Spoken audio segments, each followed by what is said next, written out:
Looks like the winding machine I used in the Valadiland station.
Kate Walker!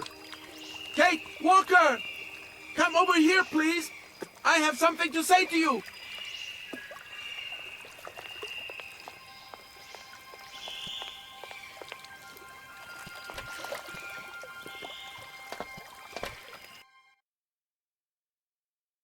Yes, Oscar, what is it? A message has arrived for you. A message? You have been summoned to see the rectors.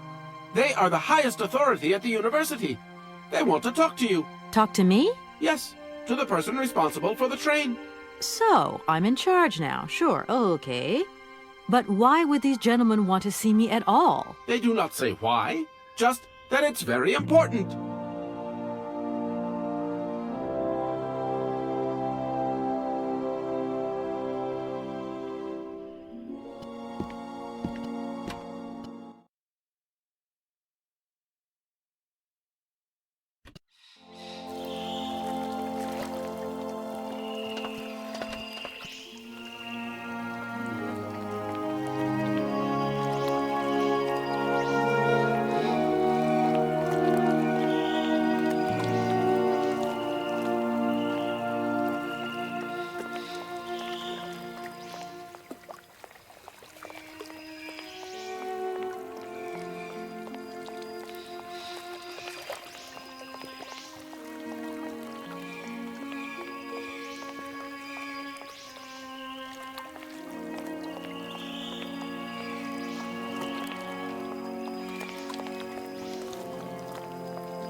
Hello.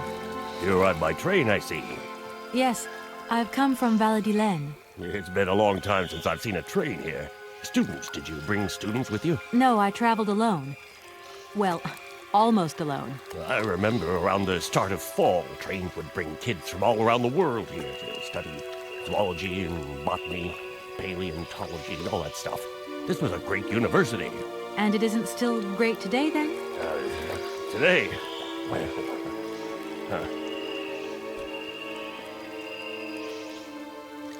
The name Hans Vorarlberg doesn't mean anything to you by chance, does it? oh, do you really think I'd remember one little name from the thousands that pass through this station? I feel like I've lost my way a little here. I could really do with your help. Hey, anything I can do, miss, you just let me know. Have you been the station master of Barrowstadt for a long time? I've never had another job. Now, you tell me, are you in charge of this train? No, I mean, I'm not sure. So what's your thing here? You come here to do some bookworming over at the university? Well, sort of. I'm always looking for new information. Well, you don't seem to know a lot. And about that train, it's gonna get in the way if you leave it there, that's for sure. In fact, I'm a lawyer and I'm conducting a pretty unusual investigation. Investigation, huh? I'm just a station master. I don't know too much about anything. Well, you never know. Anybody could be significant in this case. See, nobody actually tells me anything, so my hands are totally clean. I never implied they weren't. I've got it. I found a winding machine. Down over there, along the track. A winding machine? I knew that strange gizmo had something to do with trains. How does it work then? I was going to ask you the same question. Miss, I only feed the birds and water the plants. Mechanical stuff's just not in the job description, okay? I'm sorry to junk up your station like this, but the spring mechanism on my train needs winding. A spring-operated locomotive. There's a thing. Yeah, and an impractical thing, too. I always dreamed of taking a train, but now I'm over the hill. And someone has to take care of the birds, after all. All these birds in a station. It's amazing. This is no ordinary station, miss. Oh, no. These birds are part of the prestigious University of Barrowstadt Ornithological Collection. Over the years, this aviary has housed some of the most fantastic species from all over the world. And I am not exactly your typical station master either. This world is my responsibility, and that is no easy task. I can well believe you. And you know what's the hardest? The hardest thing is to keep interspecial harmony. And one day some explorer introduced a couple of cuckoos from the Amazon. Whoa! It wasn't a good idea? A nightmare. You know, cuckoos lay their eggs in the nests of other species, right? Now, what's more, they also push the host's eggs out of the nest so that they receive all the mother's attention, right? Accursed cuckoos. Nightmare. I see what you mean. That's one tricky bird. And there was nothing you could do to stop it? The faculty declared the bird a protected species. If it wasn't for our mechanical eagle, we were sitting on a major ornithological catastrophe. You have an automaton here? A wonder of technology. It's an eagle that's mounted on rails in the air. It passes through and it swoops down to collect parasite eggs. But heck, the dang eagle's been out of order for several years. Impossible to collect the eggs myself. Why not? I can't climb up the gangway. I fell off it several months back, and I still have a pain in my spine. Not to mention the vertigo I've been getting. I only have to look up in the air. Whoa. You poor soul. That must be very hard. Worst thing is, cuckoo eggs piling up in the nests. Soon the rectors are gonna notice. There's trouble in store, big trouble. I'm worried. Yep, worried. I won't disturb you any longer, Mr. Station Master. Welcome to Barrowstadt, miss.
Good day to you, gentlemen. Tell me, young lady, to what do we owe this pleasure? Please do be brief. We do not have very much time on our hands. As rectors of this university, we have serious matters to attend to, and our time is precious. I have heard you wish to meet the owner of the train that is currently in your station. May I know the reason for your summons? We are surprised that your train has not yet left, miss. The situation is most regrettable. The rules do clearly state that trains are meant to come and go and not remain stationary at a platform. Trains should first stop, then subsequently leave. That is the rule. We agree then, dear colleagues, that what we're dealing with is deviant behavior. This matter really is cause for concern. It's a clockwork train, you see? So it needs winding up again. Unfortunately, there is no equipment in the station to do this. A clockwork train? That's strange. How very quaint. You mean it's some sort of mechanical toy? You are causing a hindrance to us, miss. I am very hopeful that I will find what I need along the wall. The wall? Miss, that really is not a suitable place for you to go. Especially for a young lady. You see, miss, we freely admit that every day we praise the existence of that particular edifice. We owe the integrity of our dear university and the fine education it provides to the wall. It protects us from harm and invasion from the unknown. May God protect us from what is beyond those ramparts, miss. Please believe me. I don't have any choice. I must continue my journey. Such a decision is a correct one since it's in line with regulations. Thus, your train will indeed be able to leave. And consequently cease to obstruct our station. Does the name Hans Vorarlberg mean anything to you by chance? Ah, one of the brightest, most idealistic intellects to have graced our university.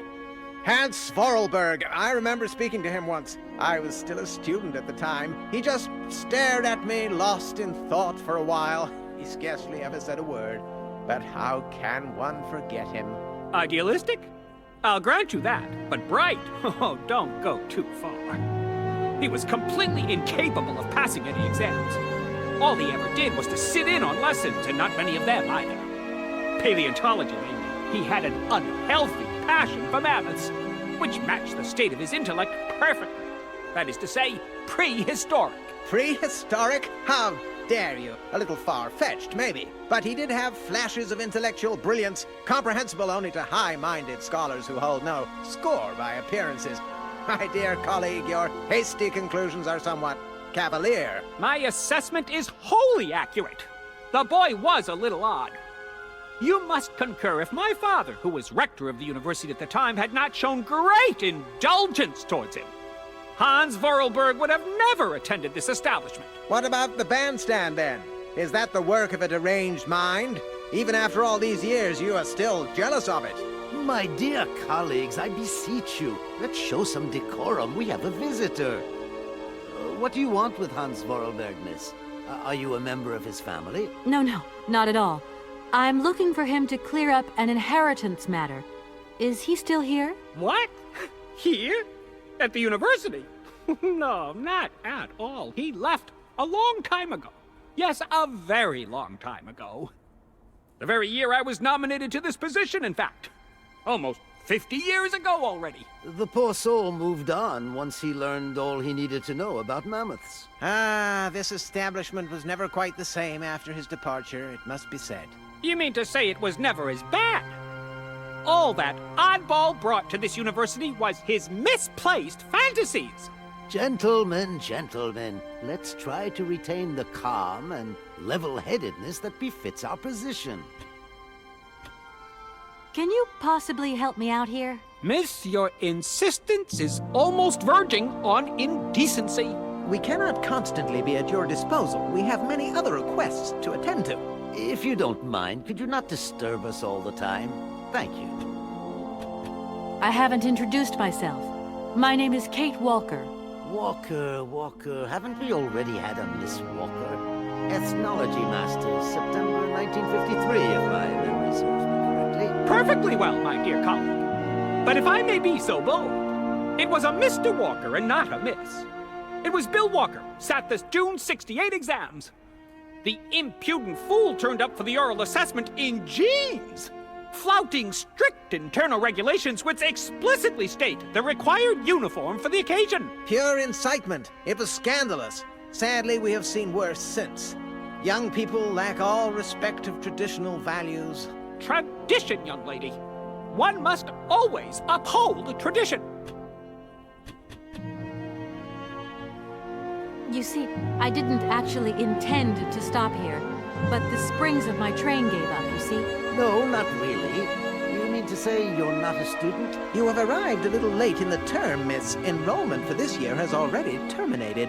But as rectors of this university and therefore representatives of its highest authority, we could bend the rules a little, if you like. You don't understand. I'm a lawyer from New York, or rather Valladolid more precisely. My client wants to buy out an old mechanical toy factory, but its heir isn't actually dead and is living somewhere in Syberia. I've got to get to him to sign the sales contract. You see? Not really. This is a most peculiar tale. A kerfuffle of the highest order. We have an excellent law school, if you should ever change your mind. I have heard you wish to meet the owner of the train that is currently in your station. May I know the reason for your summons? We are surprised that your train has not yet left, miss. The situation is most regrettable. The rules do clearly state that trains are meant to come and go and not remain stationary at a platform. Trains should first stop, then subsequently leave. That is the rule.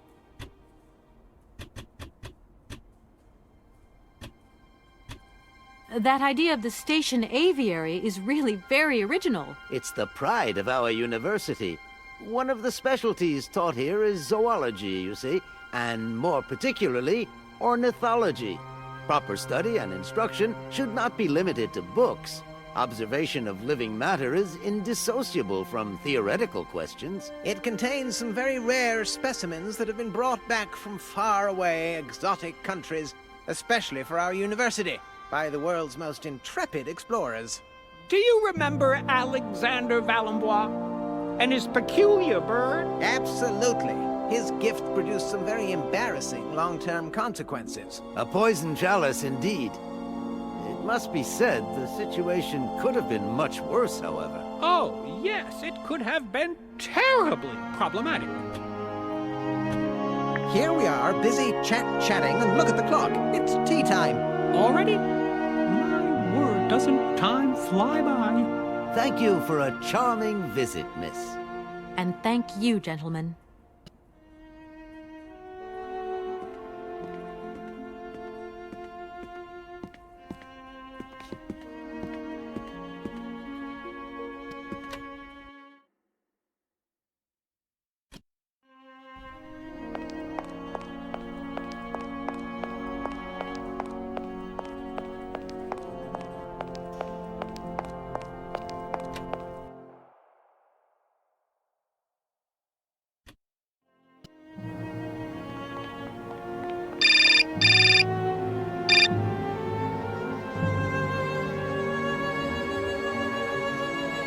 Hello? So, you got him then, this air?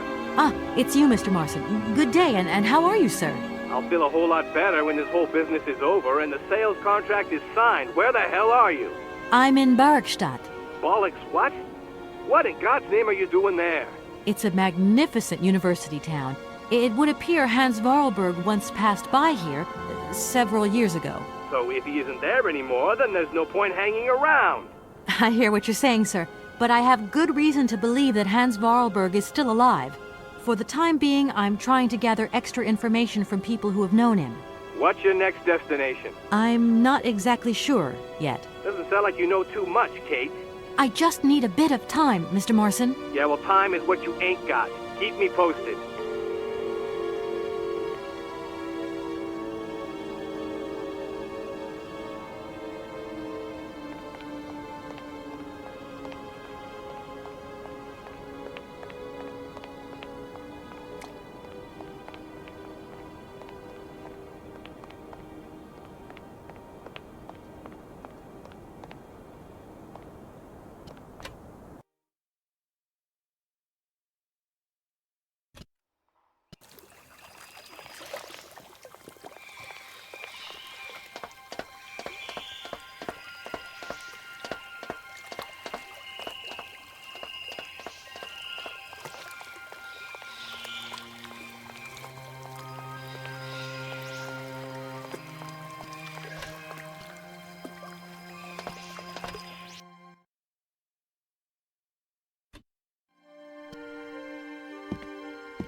Excuse me.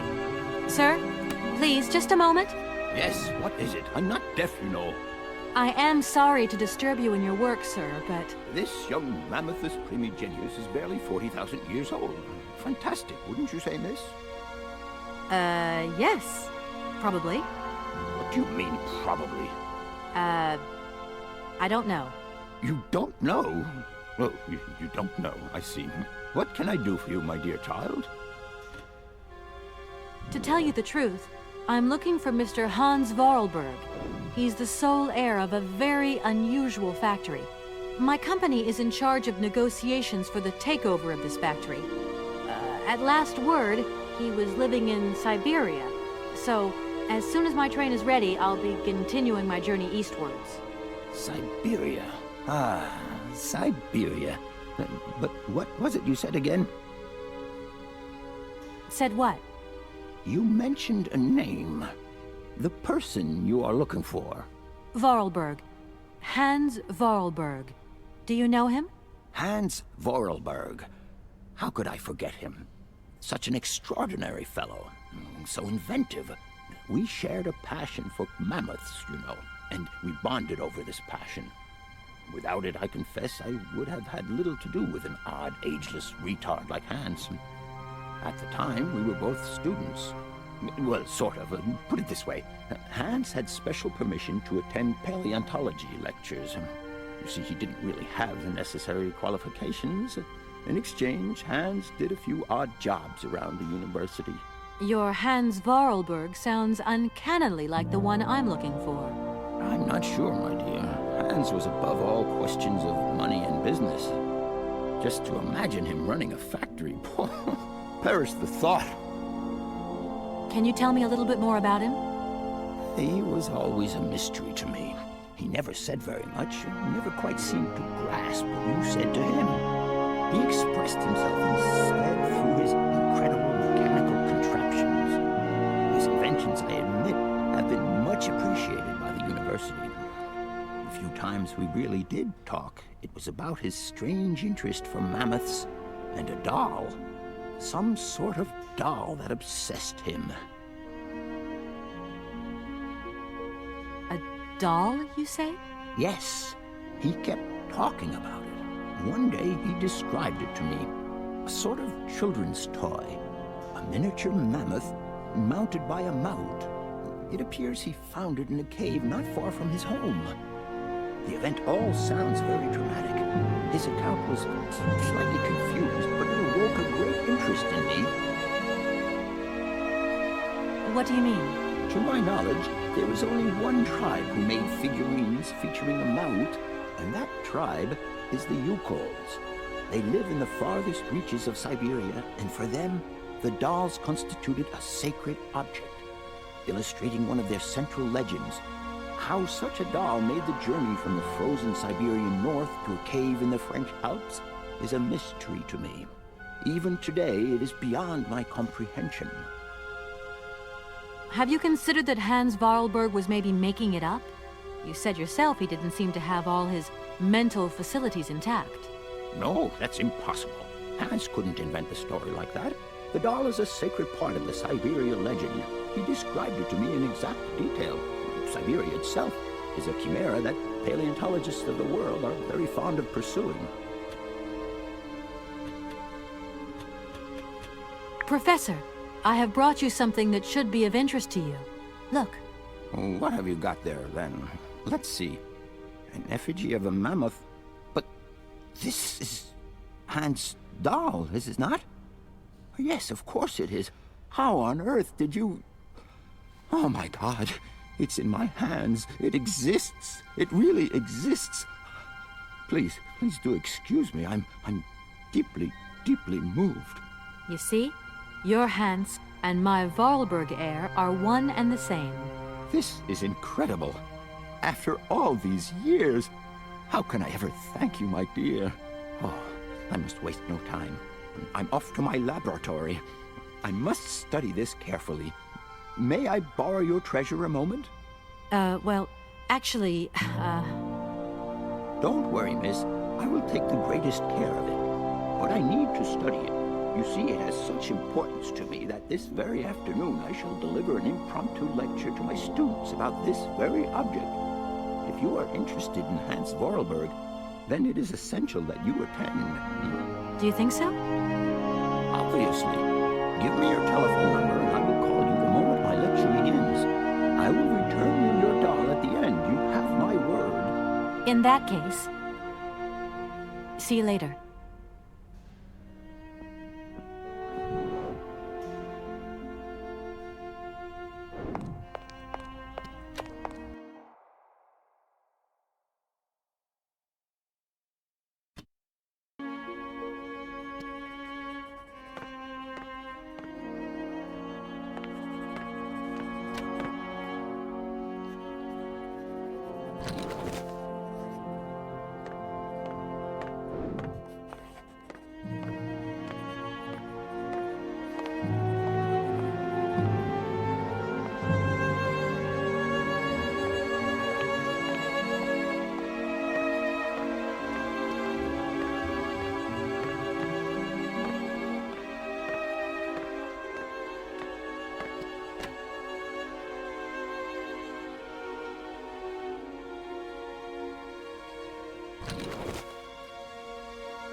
Do excuse me, Professor. Professor, sorry to disturb you again. What is it you want to know, miss? You told me earlier about a lecture on some ancient Siberian tribe called the Ooks or something? The Yukos, my dear. Careful not to confuse them with the Ukistran people of Central Asia. Do excuse me. I wanted to know if your lecture is going to start soon. Your eagerness to learn delights me, my dear. But I haven't finished studying this marvelous mammoth effigy yet. Don't worry, I will call you. And see you later. I feel I've lost my way a little here. I could really do with your help. Oh, my dear child, you've chosen your moment. I absolutely must finish off my lecture for this afternoon. It's a lecture about mammoths? Oh, yes and no. More specifically, it is about their migration. Do excuse me, I need to concentrate. I'll leave you in peace.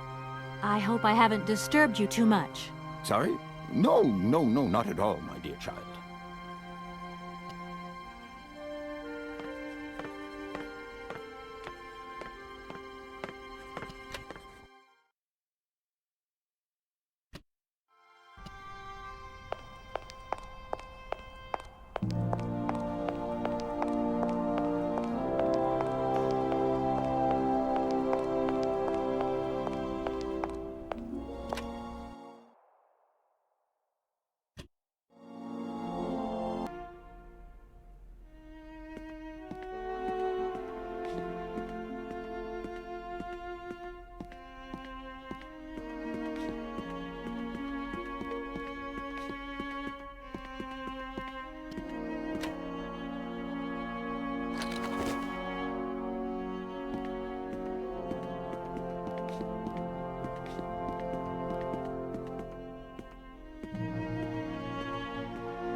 Gentlemen, I'm awfully bothered to have to disturb you again. A bothersome disturbance indeed. Which, I may add, disturbingly bothers us. No bother, my dear. We're listening. You wouldn't know if there is any Forest Sauvignon here in Barrickstadt, would you? Absolutely. When he says absolutely, he means, of course, absolutely none. What we mean, of course, is that we are absolutely positive there is no Forest Sauvignon here in Barrickstadt. Really? Are you sure? Because I read in a book that Barrickstadt possesses a number of plants. I wouldn't mind getting a hold of some if possible. Out of the question, miss. The assistant rector means to say that our priority is for you to remove your train from our station. Your research will have to wait until your next stop. Yes, that's right. Your train must leave the station immediately, so please refrain from wasting our time in needless visitations. Don't forget the regulations, miss. Don't forget them. Trains should first stop, then subsequently leave. And quickly. Here we are, busy chatting, and look at the clock. It's tea time. Already? My word, doesn't time fly by? Thank you for a charming visit, miss. And thank you, gentlemen.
I'm sorry to disturb you.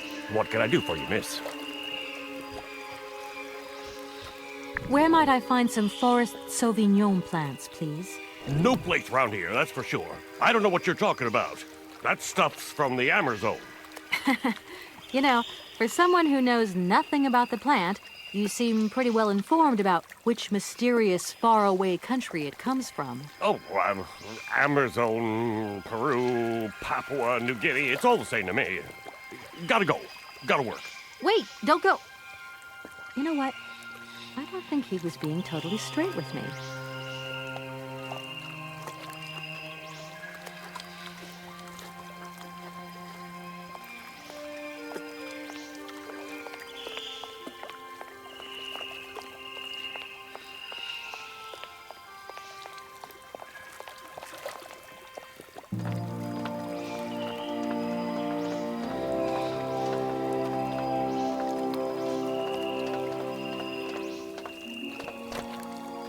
Excuse me, Station Master, but I need you again.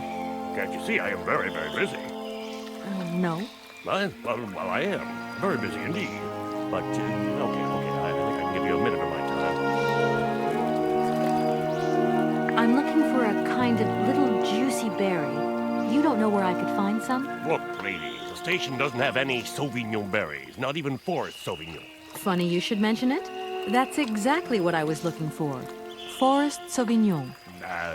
Sauvignon, raspberries, red currants, they're all the same to me. And we don't grow none of them here. But you see, I have just read a very interesting book, which says that the rare Sauvignon berry is actually cultivated here, in the famous Barrickstadt University aviary itself. Well, if it's in a book, then don't believe everything you read, miss. I don't know why, but I don't think you're telling me the truth. What do you mean? I don't know. How should I know where to find your stupid grade? Go ask your professor, what's his name, Pons, for paleontology. But you're the master of this station, so you should know better than anyone. Nobody tells me anything. I don't know. Go see the old guy with the fossil.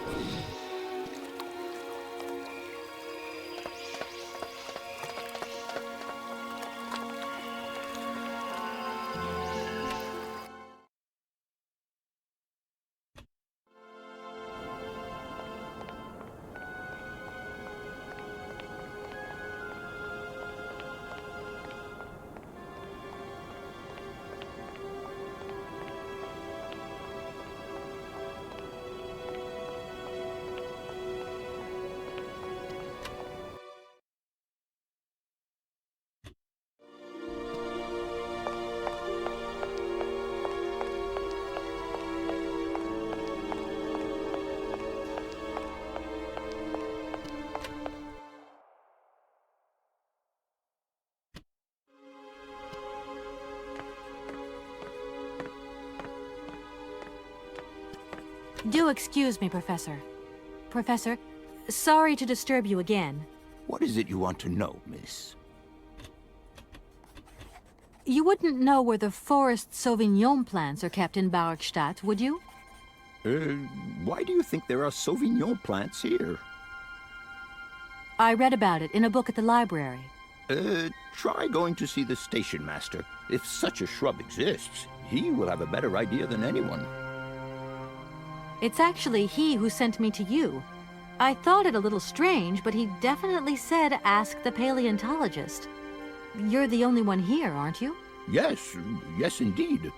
What a strange way to behave. Well, I think he must have made a mistake, that's all. Nobody tells me anything here, and maybe you should ask the rectors. After all, they are in charge of the university. All right, thanks. I'll leave you in peace. I hope I haven't disturbed you too much. Sorry? No, not at all, my dear child.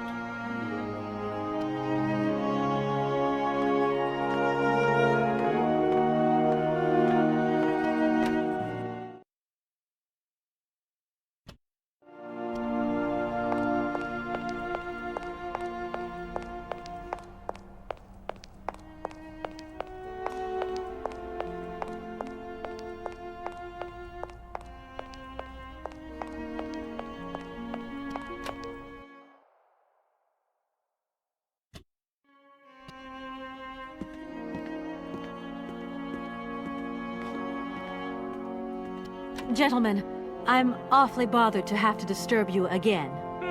A bothersome disturbance indeed. Which, I may add, disturbingly bothers us. No bother, my dear. We're listening. Are you sure there are no Amazon Sauvignon plants in Barkstadt? Because I have just interviewed the station master and the paleontologist, and what they said really didn't convince me that there wasn't any here. We are quite definite on this point. There are no Sauvignon plants growing in Barkstadt. You see, miss, the Amazon forest Sauvignon is a rare shrub that requires very special conditions for growth. That's right. Conditions that are very hard to reproduce, believe you me. Difficult, but not impossible. Fortunately, our garden has proved very successful. Your garden? So, there is a garden in Barkstadt? Oh, the garden. Well, if there was one, it would be only a little garden hidden behind the station. But our station master would be very proud of it. He would take very good care of it, too. Everything would grow marvelously if we were able to cultivate it at all, and it would be all down to his gardening prowess. And we would be proud as punch. And we wouldn't forget the role the paleontologist might play in this. What's the paleontologist got to do with it all? Without him and without his laboratory, how would we make the wine, do you think? And it would be good wine indeed, my dear colleagues, would it not? Oh, yes, a delightful balm to soothe away our long hours of toil and our heavy responsibilities. We would wait impatiently every year for the arrival of the year's produce. So, if I have understood you correctly, there are indeed Sauvignon plants in Barkstadt. They are cultivated in a garden behind the station, then turned into wine by the paleontologist's loving care. And finally, the pleasure of tasting is yours. If I'm not very much mistaken, gentlemen, you have a minor racket operating here. Miss, you do go jumping to some hasty conclusions. We never said that. That's not what we said at all. We were talking in the conditional. You know, with ifs and woulds. So, what would happen if I had such a hunch? You would have to keep it to yourself, of course. Yes, if you would be so kind as to keep it a secret. It would only be a small local concern, producing barely a few bottles every year. That's right. Nothing so grandiose as a business. Otherwise, we'd be liable to be fined. So, we can't count on your discretion, can't we? Don't worry, I have no intention at all of getting messed up in anything.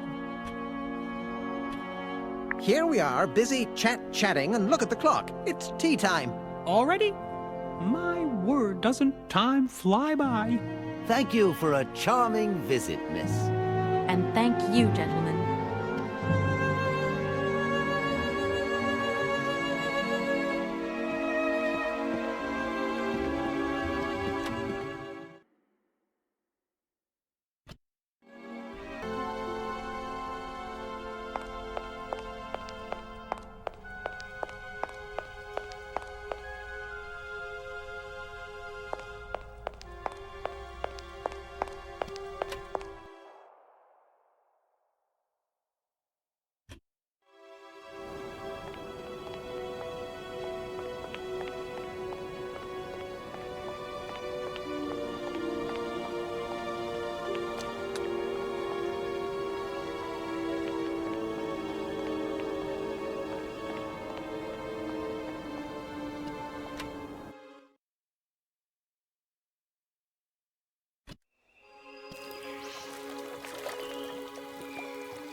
Excuse me, Station Master, but I need you again. Can't you see I am very, very busy? No. Well, I am. Very busy indeed. But, okay, I think I can give you a minute of my time. You have been playing with me, haven't you? You knew very well there were forest Sauvignon berries in the station garden. No, not at all. I've never seen your Sauvignon things.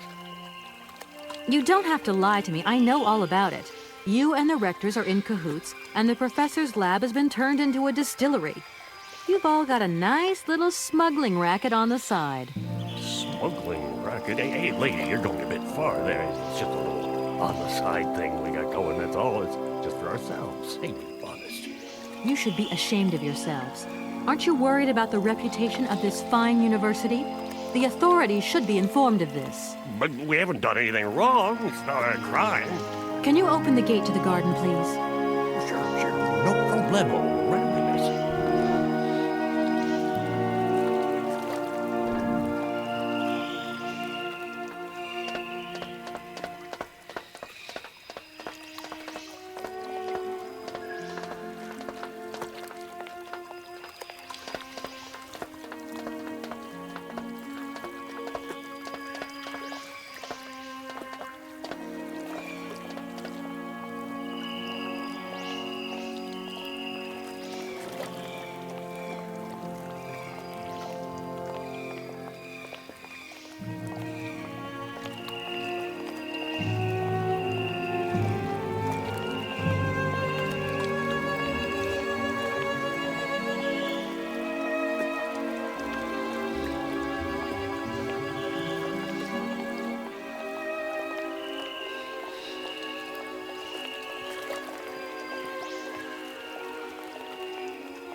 There you are.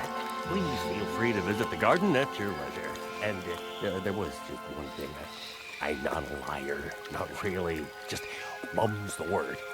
There is the reputation of the university to think about. And I have superiors. And I have to do what I can. I understand. Don't you worry. Oh, thank you, miss.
impossible to reach it.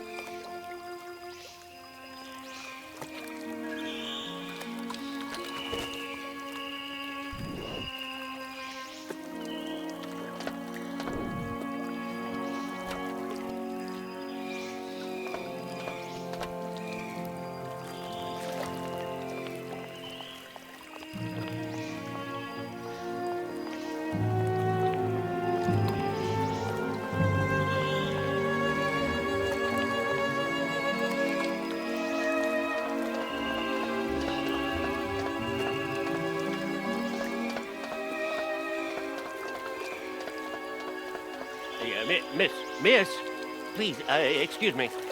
Ah, Mr. Station Master.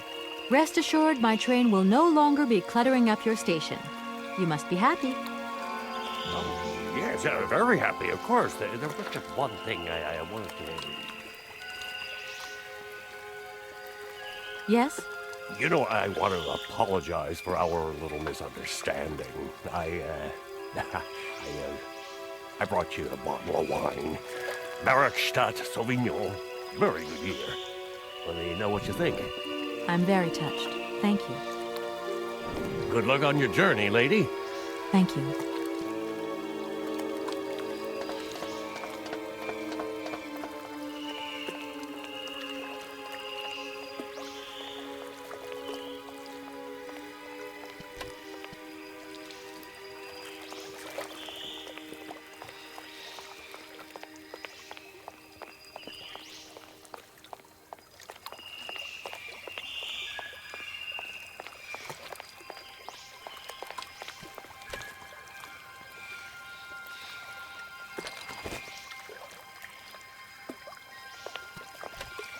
Hey there!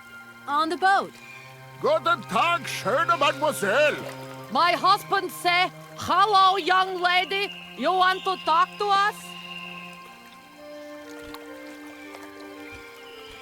I have a little problem with my train. It's kind of broken.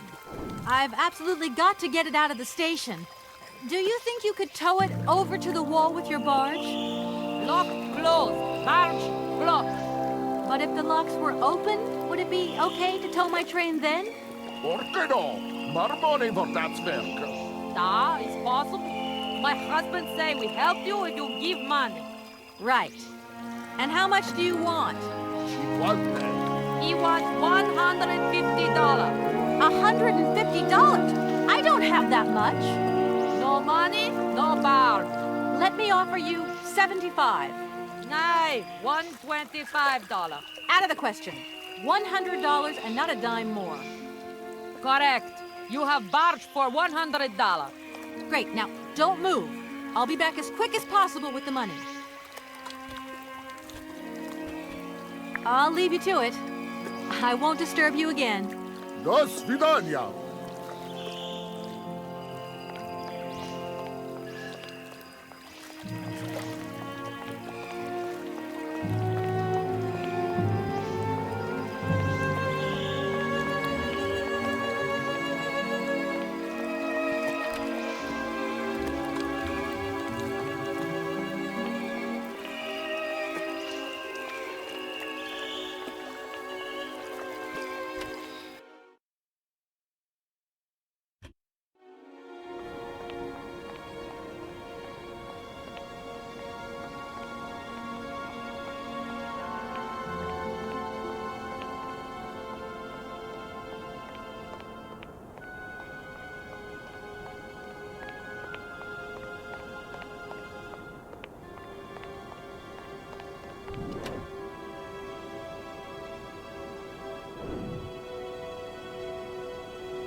Gentlemen, forgive me for disturbing you again, but I have a little problem. A little problem, a little problem. Everyone has little problems now, you know. They are kept to oneself, and they don't stop the world from turning. Nor trains from leaving stations. Some sailors have agreed to tow the train, but I don't have enough money to pay them. I was wondering if you could help me out. For a while. I could work for the money. Please wait, miss. We have certain confibulations to attend to. That is right. We must confibulate between ourselves. A collegiate decision must be taken. I hope that we are not indisposing you in any way. Why not? If it helps us get rid of that train. My word, that is a fine idea. What do you have in mind, gentlemen? When you arrived here, you must have noticed a splendid bandstand which honors the main university courtyard. A unique piece of mechanical craftsmanship which no longer works, alas. Why, yes, we have very moving memories of its melodies. We're prepared to offer you a financial reward if you can set it working again. With pleasure. What do I have to do? Unfortunately, my dear, time and rust have taken their toll on this university, and our automatons no longer have a spring in their step. You are going to have to be resourceful. To tell you the truth, there are a number of complex mechanisms here in Barakstadt, and it would appear that we have unfortunately lost their operating instructions. Your train, however, is an extremely ingenious invention, so you should be no stranger to complex mechanisms, should you? We are therefore counting on your ingenuity, miss. I hope that I can show myself worthy of your faith in me, gentlemen. Well, my dear colleagues, one more university matter nicely tied up.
Excuse me.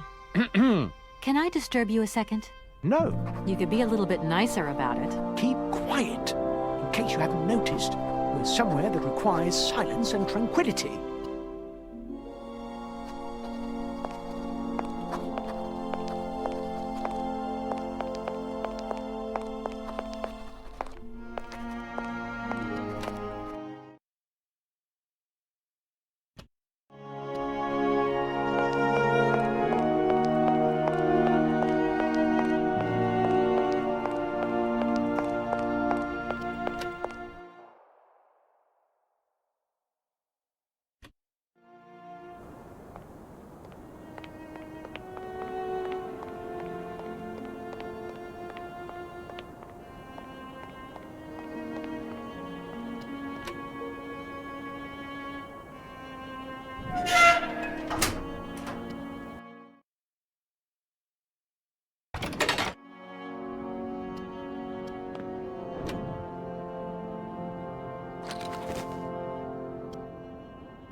Gentlemen, forgive me for disturbing you again, but I have a little problem. A little problem, a little problem. Everyone has little problems now, you know. They are kept to oneself, and they don't stop the world from turning. Nor trains from leaving stations. Gentlemen, I have managed to repair your university bandstand. The bandstand is playing again. This is marvelous news. We are really very grateful indeed. Yes, very grateful indeed. We will look back on your visit with much fondness in our hearts. And now let us in turn honor our word. How much is it you need, miss? $100, if it's not too much to ask. We agree to grant you the aforementioned sum, miss. You may now leave with your train. And while we're on the subject, when will you be leaving? Yes, because now you should relocate your train as quickly as possible.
There you go. Here's your money. I've checked it. It's all there. Ah, thank you. Not difficult get dollar. See? You are a real businesswoman. I'm not the only one around here. We pleased to do deal with you. Now, you open lock or we no help you. Why didn't you manage to open them? After all, you don't have to be a genius. Ma vad pensieros esto? Di kleiner madam. No se sei mar alles non comprendo. En allora kaput en andere bordel. Wir war moi. On boom telefonieren kaput. My husband say instructions complicated. No understand manual. My husband angry. Very angry. Oh, now telephone broke. Kaput. Now that is annoying. What are you gonna do next? We wait repairman. Well, I don't have the time to wait. I'll have to go have a look. There must be some way of releasing the opening mechanism. Take key. Sailor always need key for lock. Okay, thanks.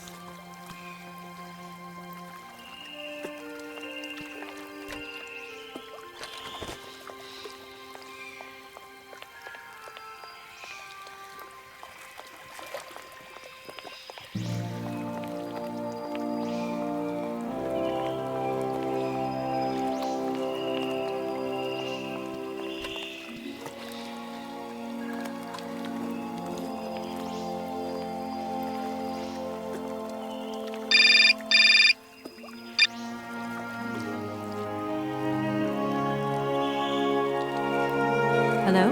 Hey, how's my little baby girl? I was thinking about you only yesterday because I saw this fantastic fur coat. You are wrapping up warm, aren't you? I mean, people in foreign countries never know how to dress properly for the weather.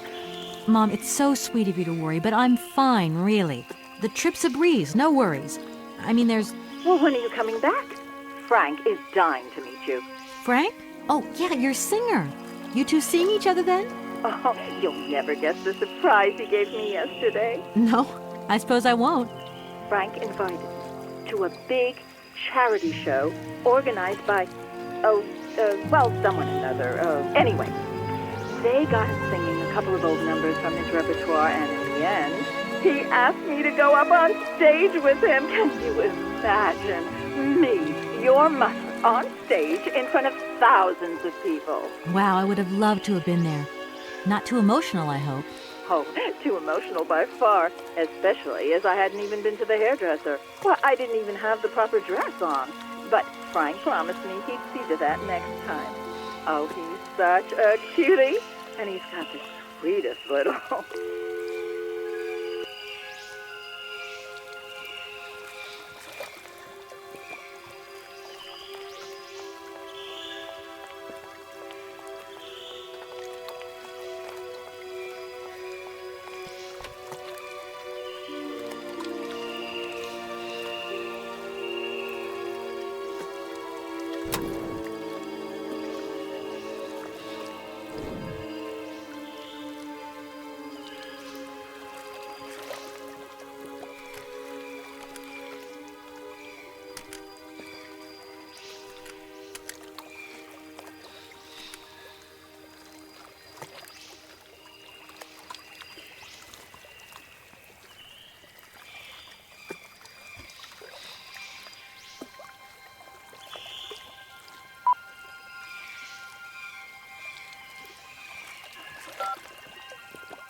Welcome to the East Lock Control Center. To start, press the number sign. If you are using the Haltenberg lock, press 1. If you are using the Morloff lock, press 2. If you are using the Koningpass lock, press 3. If you are using the Barakstadt lock, press 4. To return to the last command, press the number sign. If you want to raise the water level, press 1. If you want to lower the water level, press 2. To return to the last command, press the number sign. Your combination number is not valid. If you want to raise the water level, press 1. If you want to lower the water level, press 2. To return to the last command, press the number sign. You want to raise the water level in the Barakstadt lock? To confirm your choice, press star. To return to the previous command, press the number sign. Your combination number is not valid. You want to raise the water level in the Barakstadt lock? To confirm your choice, press star. To return to the previous command, press the number sign. Your request has been logged. Unfortunately, our regional technician is currently on holiday, and no replacement is available. We will reply to your request within 48 hours. In case of an emergency, please operate the lock system manually. We apologize for delays to our service.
Hey there!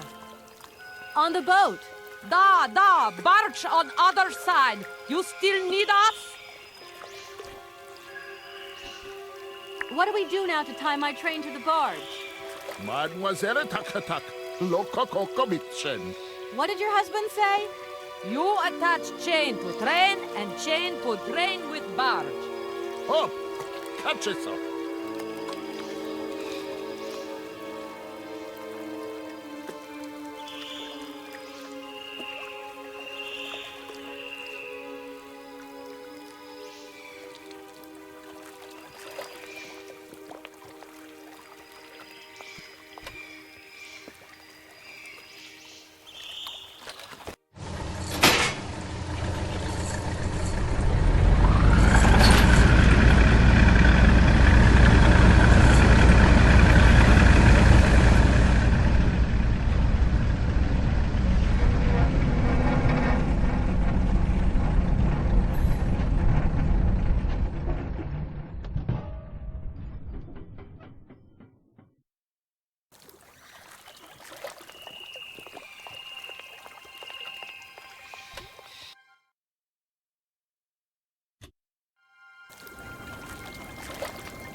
Hello, Kate Walker here.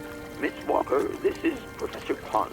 I'm about to start my lecture on the Yukols at any moment. Please make haste to come. Okay, I'll give it my best. Excellent. We'll be in the main lecture hall. See you soon.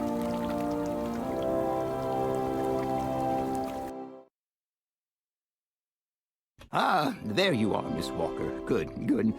Take a seat quickly. I'm impatient to start my lesson. My young friends, a very exciting discovery, unimaginable up until only a few hours ago, has come into my hands and has finally allowed me to complete my study on the mysterious Yuko people. Lights, please. The Yukos are a people from the far north about whom very little is known. They live far away, very far away, on the frozen borders of Syberia. This distance and the climatic conditions of the region, which are unfavorable to human existence, have limited the size of the Yuko population and kept it out of reach of the scientific world. The handful of slides that follow are actually the only documentation we have in our possession. It was a Russian explorer who made these drawings and took these photographs 100 or so years ago. Today, we owe what we know about the Yuko people and their culture to him.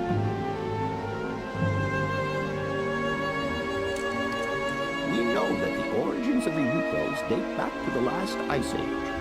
Curiously, evidence of their presence has been found in Western Europe, and more precisely in the prehistoric caves at the heart of the Alps.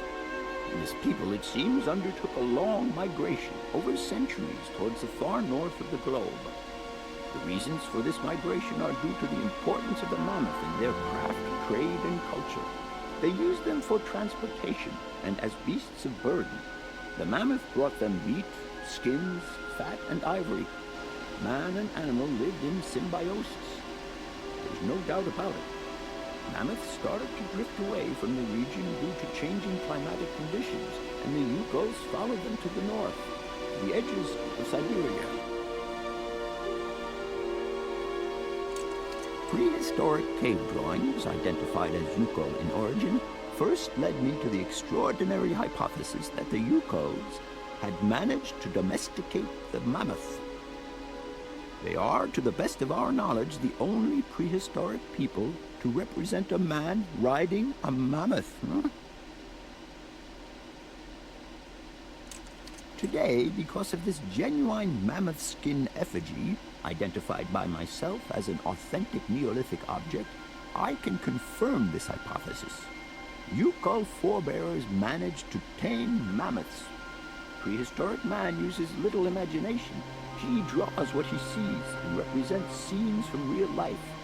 This familiar day-to-day object is actually a children's toy. As we have seen, Yukol existence was inextricably linked to that of the mammoth. They used its skin for clothing and to make the roofs and walls of their houses.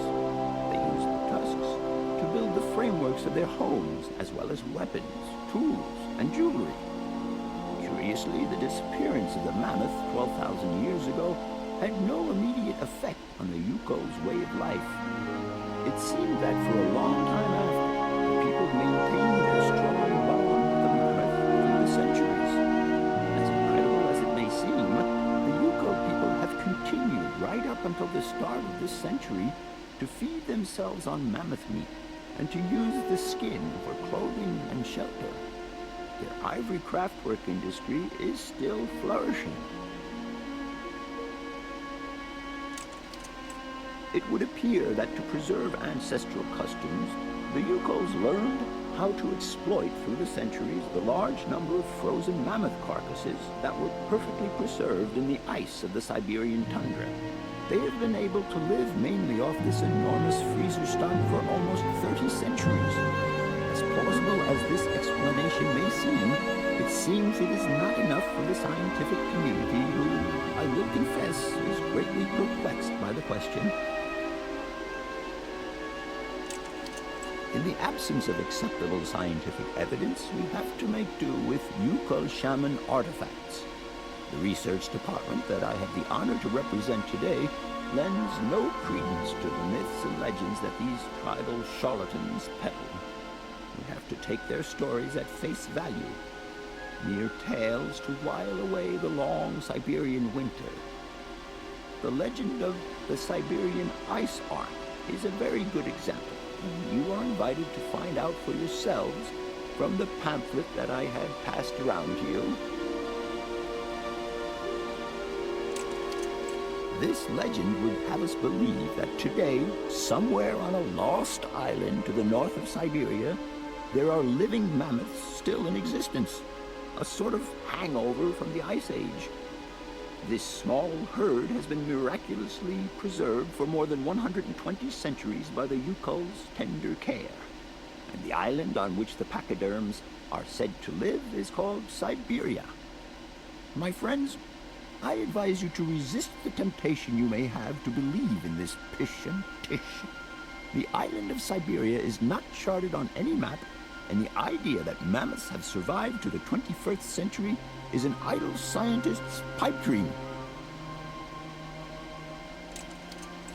The Yukols were sadly among the first victims of the colonization of continental Siberia led by the Russians in the 20th century.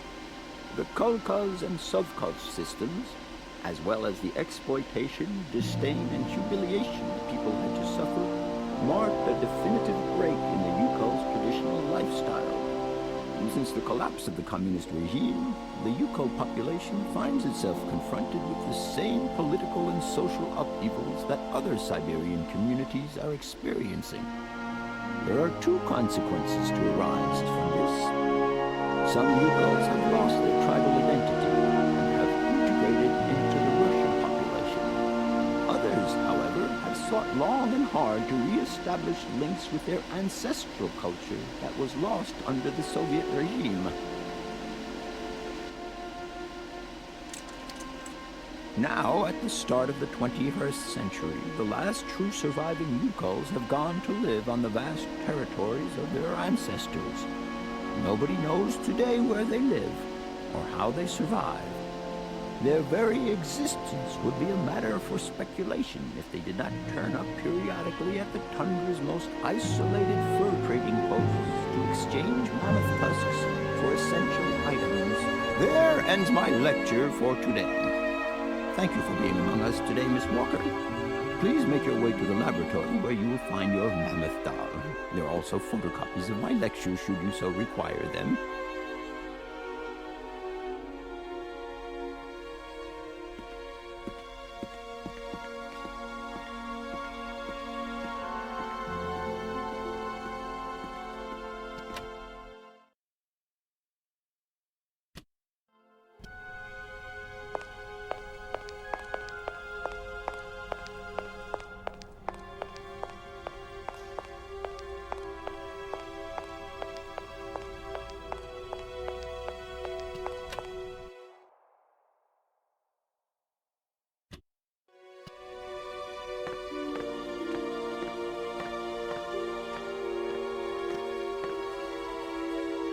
Do excuse me, Professor. Professor, sorry to disturb you again. What is it you want to know, miss? I'll leave you in peace. I hope I haven't disturbed you too much. Sorry?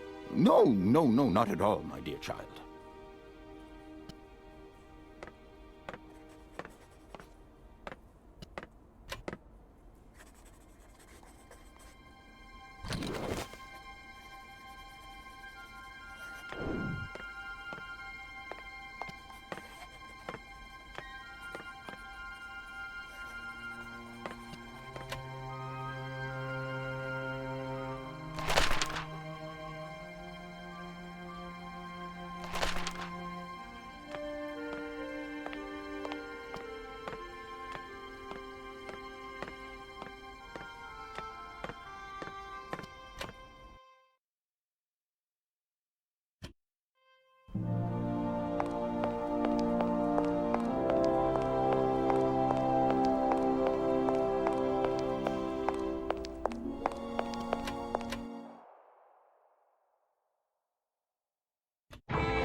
Hans, I have some very sad news.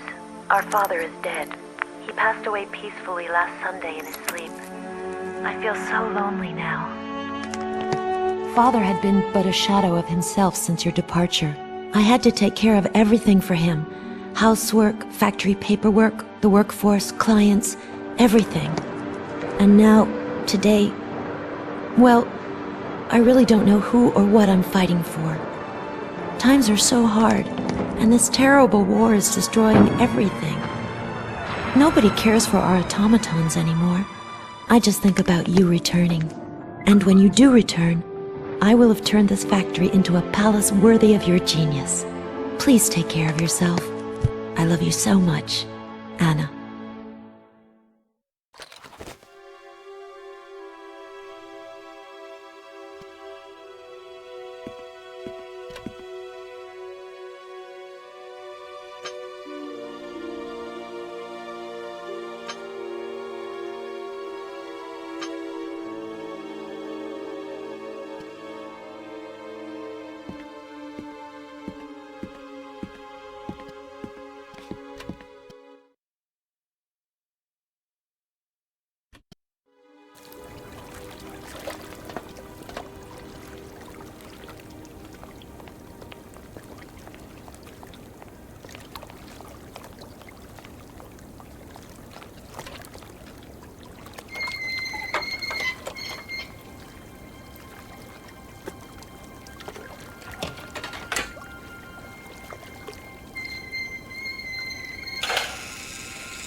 Hello? Where are you? Hi, Dan. I'm in Bergstadt. Bollock, what? Is that a town? I hope the man you're looking for lives there. Are you coming home soon? From what I gather, it's one huge university with an extraordinary station, aviary. If you could only see it, there are trees and birds everywhere. It's so weird here. Sounds like a great place for a bit of sightseeing. So, are you coming back soon? I don't think so. In fact, the train I'm traveling on has some kind of a mechanical problem. We've been forced to stop here. Us? I thought you were alone. Who's with you? Oscar, the train engineer. You're messing around with mechanics now, are you? Don't be so stupid, Dan, please. Oscar is an automaton created by Mr. Vorarlberg, the man I'm looking for. And he's not any old robot. He's a sophisticated butler type, if you see what I mean. He's a bit obsessive as well. Kate, I don't know what they're feeding you in Europe, but don't you think it's time that you came home? But my mission still isn't finished. To hell with your mission. I don't know why you accepted it in the first place. If you just stuck to the middle of the road, then we wouldn't be in this mess. We? If there's any mess, it's me who's in it. And while I'm trying to come to grips with strange towns, you, my darling, are sitting at home on your butt. I seem to remember we had nothing against my departure. It was only going to be 2 or 3 days, Kate. Please, try to put yourself in my shoes. Your shoes? Not only do I have to fit myself into your diary, but I've got to get myself into your shoes as well? Is there anywhere else Sir would like me to put myself while we're on this subject? Look, I don't want to talk about it now. Call me back when you calm down. I was perfectly calm before I picked up your call. I only wanted a few words of encouragement, not your disdain. Was that too much to ask? You can be such a selfish... Takes one to know one, sweetheart.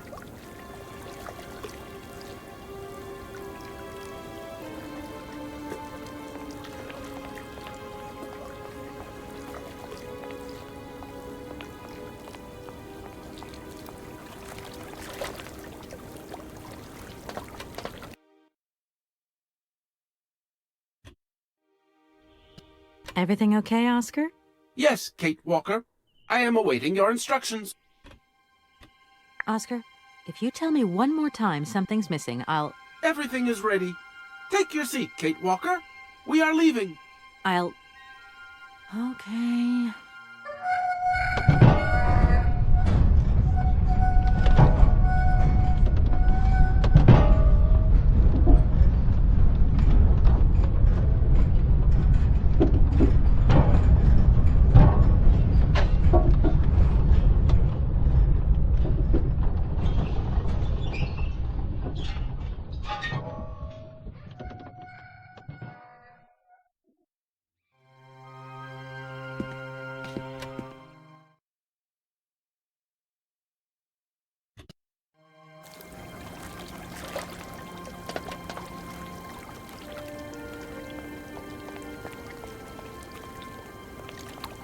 Oscar, can't you please forget about procedure just for once?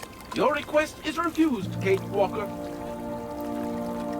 Oscar, don't you think we've wasted enough time already? You neglected to find the clockwork winding mechanism for the train with sufficient haste, Kate Walker.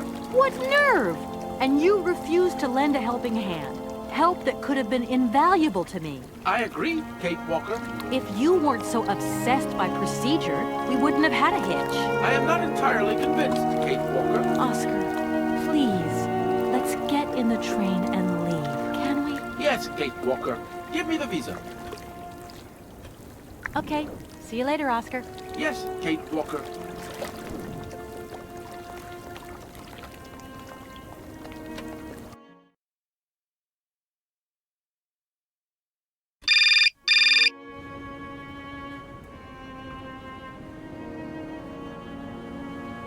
Hello? Kate! Oh, is that you? What's going on? Well, I finally got the mechanical train wound, and I hope it's going to take me to Hans Vorarlberg. I had to sort things out with a couple of weirdo sailors, and they probably ripped me off. But now I'm blocked behind this massive wall. You should see it, it's huge! I'm not talking about that. I want to know what's going on with Dan. What do you mean? I bumped into him at Maggie's zoo, and he said you'd argued. That's a bit over the top. Things got a bit heated the last time we called, that's all. No need to go overboard. I don't mean to be Miss Melodramatic, but he didn't seem in such great shape. He had his down-in-the-dumps head on. Like Dan has a down-in-the-dumps head. Well, yeah, when that shock of hair flops over his forehead and his eyes messed up and his eyebrows kind of creased together. I'd never noticed. Maybe I did go a bit too far, but he's got such a goody two-shoes image of me that sometimes I just lose it. And this case is taking up a lot of headspace. I was just looking for a bit of compassion. Well, you sure got mine. So, what's going down? Like I said before, I'm kind of getting somewhere, but it's slow. This Hans Vorarlberg guy is getting more and more fascinating by the day. Okay, well, anyway, it doesn't sound like you're bored. Not like back here in the office. Every day is boredom day. Just no fun without you. When are you coming back? Shouldn't be long, I hope. Look, I've got to go. See you soon. Well, call us again real soon. And be easier on Dan next time, huh? I'll try.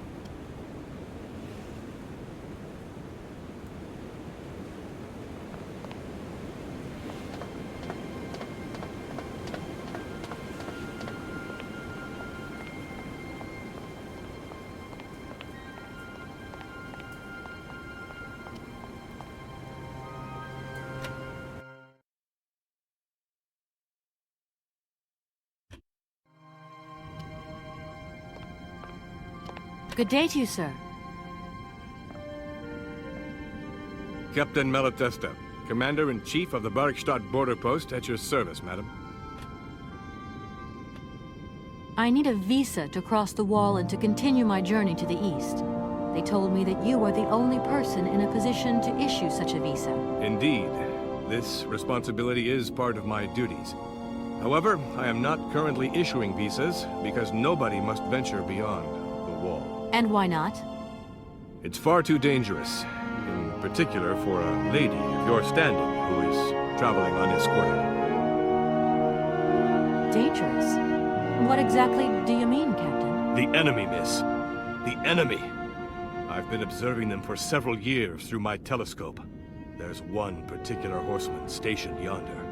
He's a scout from the invading enemy army, and he's been spying on us. So I have to be extremely vigilant. He knows that I know he's there, you understand? And as long as I keep my eye on him, he won't dare try anything. Are you sure?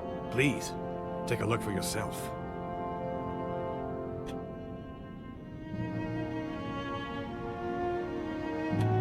Don't mind me if I retire, Captain. Please, madam. My respects.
How strange.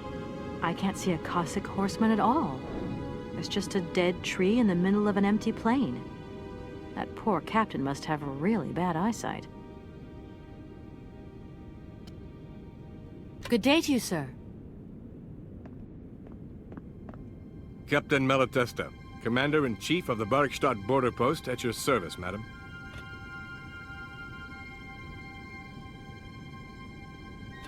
Captain, I can assure you that your enemy horseman is in fact simply a dead tree. A tree? But that's totally ridiculous. I can tell you have never seen a Cossack before in your life. How long has this Cossack been spying on your wall? For a long time. Yes, a very long time. But they could attack at any moment. We simply cannot tell. And he's been in the same position the whole time? Cossacks are soldiers, miss. They're capable of great resistance and persistence in the face of adversity. Don't mind me if I retire, Captain. Please, madam. My respects.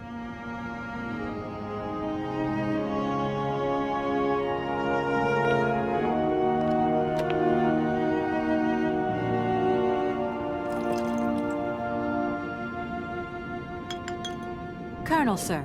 Captain, miss. But you have the air of a great officer. You flatter me, miss. Unfortunately, I am afraid that we frontier soldiers are often forgotten by the military administration. There's no justice. I sympathize with you, Captain. Let us forget our worries for a moment and have a little drink together in the name of friendship.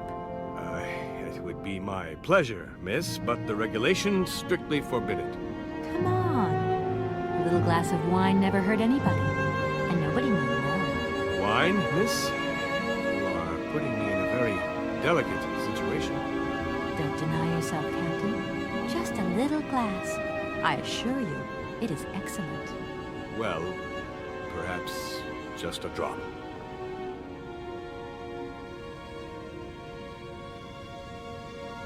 Here's your glass. To your good health, Captain. And to yours, miss.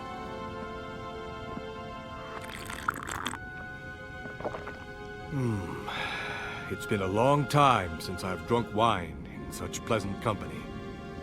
I admit, it is excellent. Isn't it? You wouldn't think it came from Barrackstadt.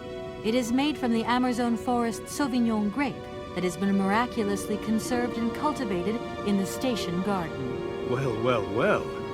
The university authorities kept that one to themselves.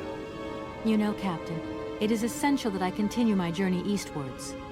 Please, don't even think about it. As I've said, it's extremely dangerous. The enemy is spying on us. Perhaps your Cossack horseman isn't quite what you thought. Perhaps it's just a dead tree twisted into a strange shape. You should take another look. You never know. Go on, Captain. Give it a try. So be it. I will make this concession to the fairer sex, miss. But it does seem to be quite ridiculous.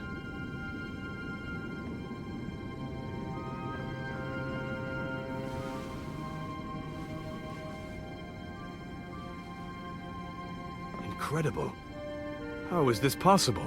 By what strange magic? How could I have been so wrong for so long?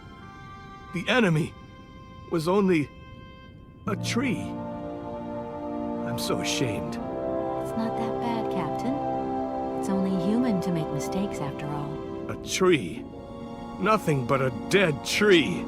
Pull yourself together, Captain. It's okay.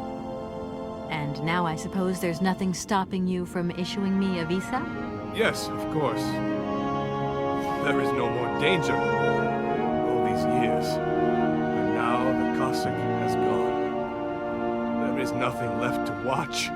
Captain, you should be delighted. From now on, you don't have to stay pinned to your watchtower. Travel can start up again normally.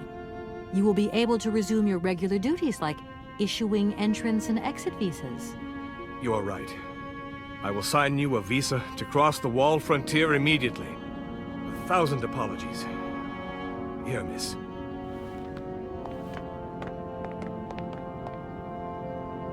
Thank you, Captain. And keep your eyes open. Miss, if we could keep this between ourselves, please. For the sake of my honor. You understand? You have my promise, Captain.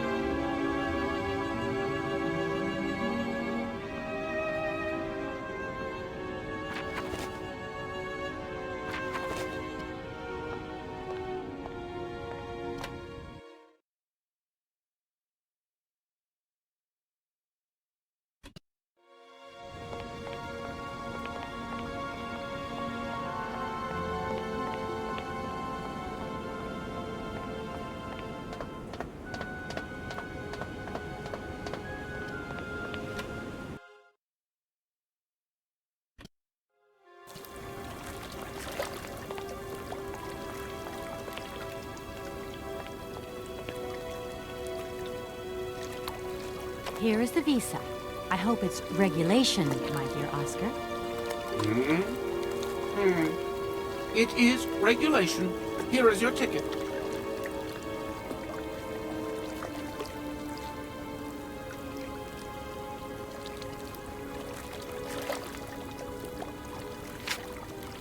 Have a good journey, Kate Walker. So, can we go now? Indeed. We are already very late, Kate Walker.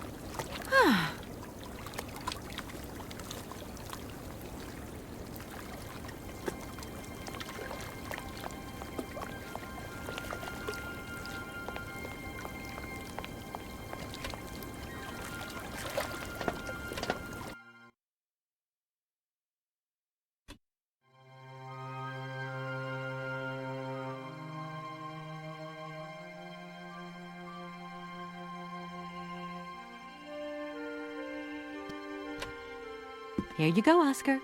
Now, please return to your seat, Kate Walker. Yes, Oscar. Immediately, Oscar.